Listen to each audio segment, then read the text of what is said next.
ഇന്ന് രാവിലെ ഏറ്റവും പ്രധാനപ്പെട്ട ഒരു ബിഗ് ബ്രേക്കിംഗ് ആണ് ഇതുമായി ബന്ധപ്പെട്ട കൈരളി ന്യൂസ് പ്രേക്ഷകരുടെ മുൻപിലേക്ക് എത്തിച്ചത്. അതായത് ഈ തട്ടിപ്പ് കേസിൽ അറസ്റ്റിലായ അനന്തു കൃഷ്ണനെതിരെ കൂടുതൽ വെളിപ്പെടുത്തലുകൾ വരികയാണ്. അനന്തു കൃഷ്ണൻ 25 ലക്ഷം രൂപ തന്റെ കയ്യിൽ നിന്ന് തട്ടിയെടുത്തുവെന്ന് BJP സംസ്ഥാന സമിതി അംഗമായ KN ഗീതാകുമാരിയാണ് നമ്മളോട് പറഞ്ഞത്. BJP സംസ്ഥാന വൈസ് പ്രസിഡന്റ് പ്രമീള ദേവിയുടെ PA ആയിരിക്കുമ്പോഴാണ് പണം തട്ടിയെടുത്തതെന്നും അനന്തു കൃഷ്ണന്റെ തട്ടിപ്പുകളെക്കുറിച്ച് പ്രമീള ദേവിക്ക് അറിവുള്ളതാണെന്നും ഗീതാകുമാരി കൈരളി ന്യൂസിനോട് പറഞ്ഞു. കോൺഗ്രസ് നേതൃത്വത്തിൽ നിന്ന് BJPയിലേക്ക് പോയ വ്യക്തികളാണ് പ്രമീള ദേവിയും KN ഗീതാകുമാരിയും. കോൺഗ്രസ് പ്രതിനിധിയായി പ്രമീള ദേവി വനിതാ കമ്മീഷൻ അംഗമായിരിക്കുമ്പോഴാണ് തന്റെ PA ആയിരുന്ന അനന്തു കൃഷ്ണനെ ഗീതാകുമാരിയുമായി സഹകരിപ്പിക്കുന്നത്. ആ വ്യക്തിബന്ധമാണ് വലിയ സാമ്പത്തിക തട്ടിപ്പിലേക്ക് എത്തിച്ചേർന്നത്. പ്രമീള ദേവി ലക്ഷക്കണക്കിന് കാശ് ഇവൻ്റെ കയ്യിൽ കൊടുത്തയക്കുന്നത്.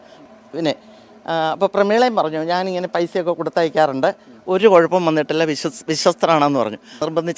നിർബന്ധിച്ച് പലപ്പോഴായിട്ട് പൈസ വാങ്ങിക്കൊണ്ടുപോയി. തന്നെ കബളിപ്പിച്ചു എന്ന് ബോധ്യപ്പെട്ടിട്ടും പ്രമീള ദേവി പിന്നീടും അനന്തുവുമായി വലിയ വ്യക്തിബന്ധം സൂക്ഷിച്ചുവെന്നും പാലാ നിയോജക മണ്ഡലത്തിൽ നിന്നും പ്രമീള ദേവി നിയമസഭാ തെരഞ്ഞെടുപ്പിൽ മത്സരിച്ചപ്പോൾ അനന്തു പ്രധാന ചുമതലക്കാരനായിരുന്നുവെന്നും KN ഗീതാകുമാരി പറഞ്ഞു.